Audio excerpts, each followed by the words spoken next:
अर्थशास्त्र में आगे की पढ़ाई करने से पहले यह जानना जरूरी है कि अर्थशास्त्र की कितनी शाखाएं हैं। तो आप बने रहिए हमारे साथ क्लास विद आलोक पघारी में।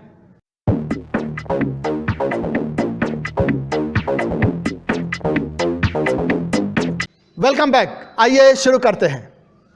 अर्थशास्त्र की दो शाखाएं हैं, एक माइक्रो इकोनॉमिक्स और दूसरी macro economics. Micro MICRO micro economics और दूसरा है मैक्रो यानी MACRO मैक्रो इकोनॉमिक्स। हिंदी में माइक्रो इकोनॉमिक्स को कहते हैं सूक्ष्म अर्थशास्त्र, जिसका दूसरा नाम हिंदी में ही व्यष्टि अर्थशास्त्र भी है, जबकि मैक्रो इकोनॉमिक्स को कहते हैं समष्टि अर्थशास्त्र। तो नाम से भी आपको पता चल रहा होगा कि यह छोटे स्तर पे है और यह बड़े स्तर पर है। जो माइक्रो इकोनॉमिक्स है छोटे स्तर पर है, इसलिए इसका नाम सूक्ष्म है। हिंदी में दूसरा नाम इसका व्यष्टि भी है, जबकि मैक्रो इकोनॉमिक्स बड़े स्तर पर होता है, इसलिए इसका हिंदी में नाम समष्टि अर्थशास्त्र है, जिसमें सारा कुछ शामिल हो। अब यह है कि इनके बारे में जो विचार है वो किस अर्थशास्त्री ने दिया, तो दोनों के बारे में जानते हैं। पहले माइक्रो इकोनॉमिक्स के बारे में, इसके बारे में एडम स्मिथ ने विचार दिया, और मैक्रो यानी कि समष्टि अर्थशास्त्र के बारे में बताया जॉन मेनार्ड किन्स ने। इनका नाम याद रखेंगे। माइक्रो इकोनॉमिक्स यानी सूक्ष्म अर्थशास्त्र में हम पढ़ते क्या है, तो इसमें व्यक्तिगत, क्योंकि आप पहले ही देख चुके हैं कि नाम ही है इसका सूक्ष्म, तो सूक्ष्म स्तर पर, छोटे स्तर पर जो लेन देन होता है, आर्थिक क्रियाएं होती हैं, यानी किसी व्यक्ति के यहाँ, तो किसी व्यक्ति का आय व्यय है तो वह इसमें आएगा, माइक्रो इकोनॉमिक्स में आएगा। व्यक्ति के अलावा अगर व्यक्तियों का समूह है, छोटा समूह है, उसके बारे में भी अगर अध्ययन करेंगे, उसकी आर्थिक क्रियाओं के बारे में अगर अध्ययन करेंगे तो वह भी माइक्रो इकोनॉमिक्स में ही आएगा। यानी कोई संस्था है, क्योंकि संस्था कुछ व्यक्तियों का समूह होता है, तो उस संस्था की जो आय व्यय होती है वह भी जानेंगे हम माइक्रो इकोनॉमिक्स में। तो फिर मैक्रो इकोनॉमिक्स में क्या जानेंगे?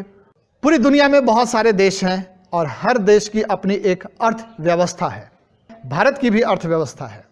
तो भारत की अर्थव्यवस्था में बहुत सारी छोटी छोटी अर्थव्यवस्थाएं, यानी कि बहुत सारे छोटे समूह एवं व्यक्तियों की अर्थव्यवस्था शामिल है। तो उन सब का जब अध्ययन करते हैं तो वह मैक्रो इकोनॉमिक्स कहलाएगा। ऐसा हम कह सकते हैं कि अगर हम पूरी अर्थव्यवस्था का अध्ययन करते हैं तो वह मैक्रो इकोनॉमिक्स कहलाता है। तो क्या सिर्फ भारत की अर्थव्यवस्था का अध्ययन करेंगे समष्टि अर्थशास्त्र में, यानी कि मैक्रो इकोनॉमिक्स में? तो देखिए, जब अर्थव्यवस्था की बात होती है तो जहां जहां सरकारें होती हैं वहां वहां अर्थव्यवस्था होती है। भारत में एक सरकार है तो भारत की एक अर्थव्यवस्था है। भारत में भी बहुत सारी राज्य सरकारें हैं, तो इसलिए हर एक राज्य सरकार की भी अर्थव्यवस्था है। यहाँ तक कि राज्य सरकार के नीचे भी बहुत सारी छोटी छोटी स्थानीय स्तर की सरकारें हैं, जैसे ग्राम पंचायत। ग्राम पंचायत में सरकार होती हैं। इसके ऊपर पंचायत समिति भी सरकार का एक रूप है। उसके ऊपर जाएं तो जिला परिषद भी एक सरकार का रूप है। इनके अलावा नगर निगम, नगर पंचायत, यह भी सरकार का ही एक रूप है। यह सभी स्थानीय सरकार के रूप हैं, लेकिन यह भी सरकारें हैं। तो इन सरकारों का, यानी स्थानीय सरकारों का हो या राज्य सरकार का हो या फिर केंद्र सरकार का हो, हर एक सरकार की अपनी एक अर्थव्यवस्था होती है। किसी भी सरकार की अर्थव्यवस्था का अध्ययन करेंगे तो वह कहलाएगा समष्टि अर्थशास्त्र यानी मैक्रो इकोनॉमिक्स। अगर आप किसी शहर से जुड़े हैं और अगर वह नगर निगम है या नगर पालिका है तो वहाँ की भी एक अर्थव्यवस्था है, और जब उसका अध्ययन करेंगे तो वह भी मैक्रो इकोनॉमिक्स के अंतर्गत आएगा। अगर आप किसी गांव में रहते हैं तो वह किसी न किसी ग्राम पंचायत के अंतर्गत आता है। ग्राम पंचायत के आय व्यय का लेखा जोखा का अगर अध्ययन करते हैं तो वह मैक्रो इकोनॉमिक्स यानी कि समष्टि अर्थशास्त्र के अंतर्गत आएगा।